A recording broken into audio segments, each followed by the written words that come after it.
Թուրքիայի նախագահ Ռեջեփ Էրդողանը 20-ամյա կառավարումից հետո էլ չի ցանկանում իր ղեկը հանձնել որևէ մեկին, ավելին չափազանց հիվանդագին է ընդունում եւ չի հանդուրժում իր դարաշրջանի ավարտի մասին հայտարարությունները։ Դեռևս 2023-ին վերընտրվելուց հետո էլ արմատական քայլերի է գնում հաջորդ ընտրություններին քաղաքական իր գլխավոր հակառակորդներին վերացնելու համար։ Այս անգամ Էրդողանի թիրախում է հայտնվել Ստամբուլի քաղաքապետը։ Նախ քաղաքապետարանում հակաահաբեկչական ու հակակոռուպցիոն լայնածավալ գործողություն է սկսել, հետո խուզարկել են Էքրեմ Իմամօղլուի տունն ու ձերբակալել նրան։ Մինչև այդ քաղաքապետը հայտարարել է, որ ժողովրդի կամքը չի կարող ճնշվել ահաբեկելով կամ անօրինական գործողություններով, չարիքի գործիք դարձնելով իրավապահ մարմիններին։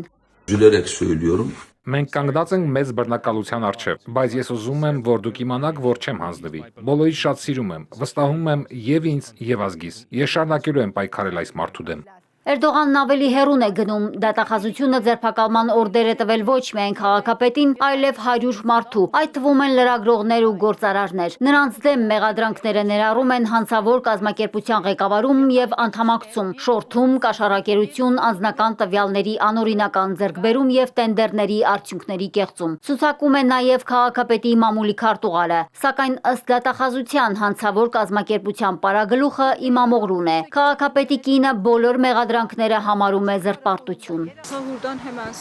Այս մեղադրանքները պարզապես ծիծաղելի են, դրանք այնքան անհավանական են, այնքան կեղծ ու սուտ տեղեկություններ են շրջանառվում։ 20 օր է հազարավոր մարդիկ այնքան կեղծիք են տարածել սոցիալական հարթակներում, դրանք պարզապես սարսափելի են, այդ ամբողջը զրպարտություն է։ Թուրքիայի նախագահը ոչ միայն քաղաքական դաշտից է հեռացնում գլխավոր մրցակցին, այլև փորձում է հեղինակազրկել նրան։ Ստամբուլի համալսարանը որոշել է չեղյալ համարել Իմամօղլուի դիպլոմը, այն տրվելու ժամանակ, այսպես ասած, ինչ-որ սխալ հայտնաբերելու պատճառով։ Այդ որոշումը Ստամբուլի քաղաքապետին զրկում է նախագահի պաշտոնում առաջադրվելու հնարավորությունից, քանի որ թեկնածուն պարտավոր է համալսարանական դիպլոմ ունենալ։ Իմամօղլուն որոշումն անվանել է անօրինական ու քաղաքական միջամտություն ակադեմիական համակարգին։ Քաղաքապետի հետ միասին դիպլոմից զրկվել է եւս 27 մարդ, նույն պատճառաբանությամբ։